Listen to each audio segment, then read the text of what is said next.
forced a smile. I'm only friends with the cool kids, right? No losers on this roster. God, he was such an arrogant ass.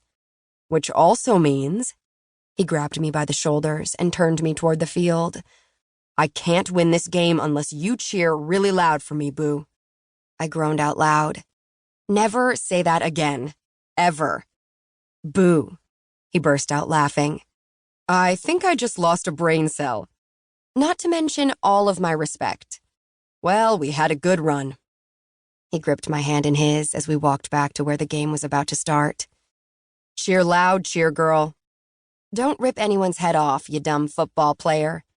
I hugged him tight. He jerked his head toward Cohen. Except his, right? Because I've been itching to rip his head off since day one. I followed the direction of his gaze while Cohen threw a long pass across the field. He's your quarterback. Miller clenched his jaw and pointed at the field with his helmet. After this season's over, I'm kicking that punk's ass. And ruin your chances of going to college because his dad sues you for touching his precious? Miller made a face. What do you see in him anyway? Biceps, nice mouth, killer body, horrible personality, cheating tendencies? Miller finished. When are you going to finally admit you have feelings for me and throw caution to the wind, His dimpled cheeks broke out into a huge smile as he tapped his face with one of his gloved fingers. All right, gimme some.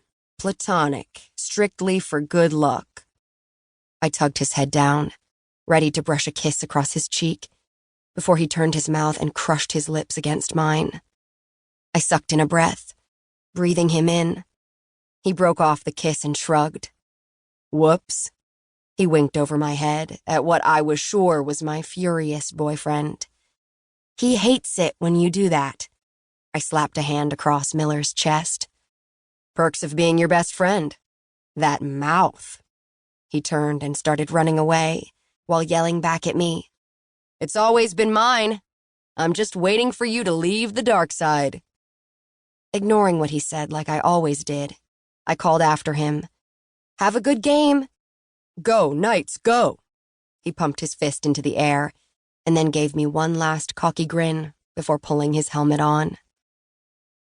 I jolted awake at the sound of my alarm going off. Of course, the night before trying out for the Bellevue Bucks squad, and I dreamed of him. Tears welled in my eyes. I always dreamed of him when I was stressed, and all it did was add fuel to the fire, fanning the flames of my pain until I wanted to scream. I had enough to deal with. Why did it always come back to him? He was impossible to escape. All I wanted was a breather, to feel normal, to move past it, to move past him. Instead, he was a constant reminder, a constant pain in my ass. It was still dark out, so I checked my phone. 4 more hours of sleep before I had to report to tryouts. I had 4 more hours to thrust all thoughts and memories of Miller Quinton out of my brain, my heart, expelling even the happiest memories, right along with the agony of the bad ones. He wasn't worth my time, or the space in my head and the tiny cracks still infused around my heart.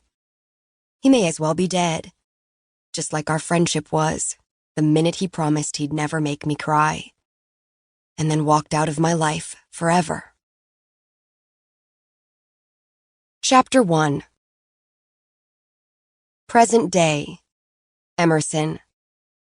Sleep didn't come, but the memories did. So while most girls were probably well-rested and ready to make the squad, I was stuck with the ghost of Christmas past. I checked my reflection in the rearview mirror of my crappy car and willed away the dark circles under my eyes. I had to make the squad. I had to. It was my last shot. Professional cheerleaders didn't get paid much of anything, and with as much time as I spent trying to become one, I was at a crossroads. I just didn't want to give up. I couldn't. My mom had been a professional cheerleader before she died, and I still had her picture under my pillow. The edges torn, the colors faded. Growing up without her had been painful. Not because I remembered much about her. I was too young when she was taken.